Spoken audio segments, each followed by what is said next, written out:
I was in high school, graduated from high school, went to Queens College, and I saw an article in a newspaper of the Grace Downs Air Career School.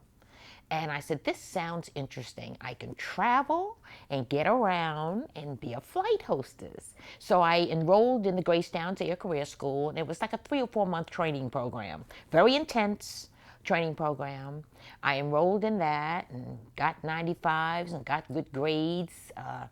Knowing I was the only black in the school at the time, I'm saying, well, you really got to stick to the books and do well here.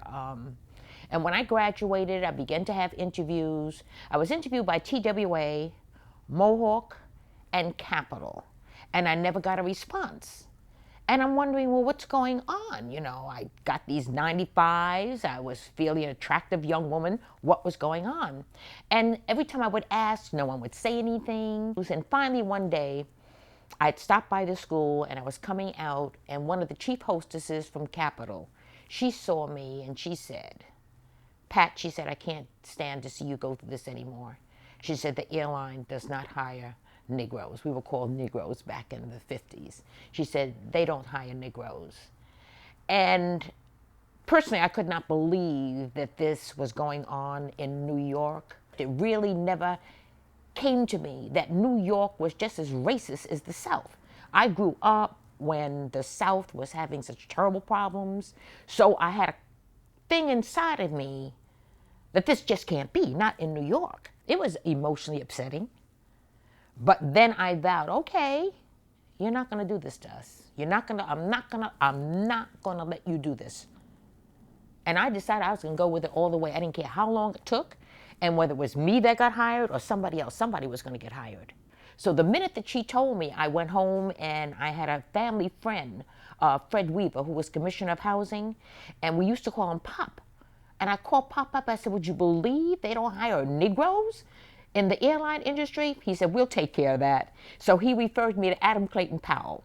So I went to see Adam Clayton Powell. He referred me to the State Commission Against Discrimination. At the time, it's now Human Rights.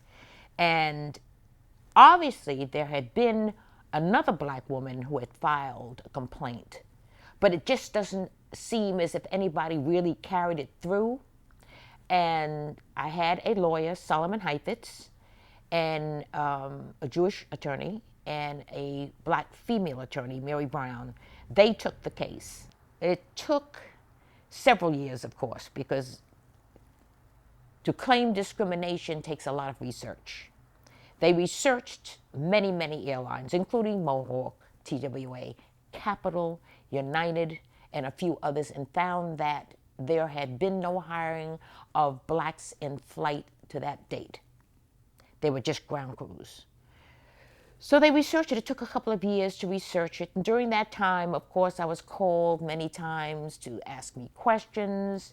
It was a long waiting period, frustrating because it just kept going on. And while that's going on, I had to go on with my life. So I was in college trying to finish and get my degree. And then they called me one day and said, we're going to court. We went to court, we went through the trial hearings, and I used to stop at this little store on Parsons Boulevard and wait for the bus when I was coming from Queens College. And the man in the store, one day I was sitting waiting for the bus, he said, Pat, it's in the newspaper. It's in the newspaper. I said, what? He said, they have to hire you. They've got 30 days to hire you. I said, you're kidding. And I just couldn't wait to get home. My mother already had phone calls, so this was the beginning of an experience.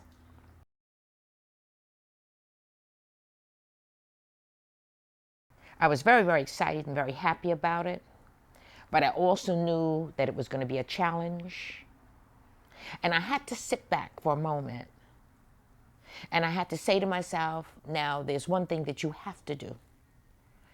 And I had to say to myself, you're going to take your inner mind and uncloud it and open it and put it on a broad plane. That I had to polish my intellect and my mind to the point where I could look at the world now that I'm going to face, to be able to see what was true, what was not true, what was good, what was bad. I had to practice this so that my inner spirit could be free, because I had to go at this with this open mind so that I wouldn't mess it up in any way at all with that negative, that hurt feeling that I had inside. And so when I practiced this theory, I was able to go at it, to be the black woman that I knew I had to be. I was inside, but it was a growth process as well. And that I had to now confront this challenge. And I knew it was going to be a challenge. Because here I was, this black woman on this magnificent top airline traveling all through the South. So I had to be, I kind of think that I may have overdone it in a lot of ways because I felt I had to be perfect so that I don't ever ruin it for anyone else. You know, that I could not make any mistakes because I knew if I made any mistakes, that it would be magnified and it would ruin the chance for other black people. So during my time of flying, it was a lot of emotional stress for me.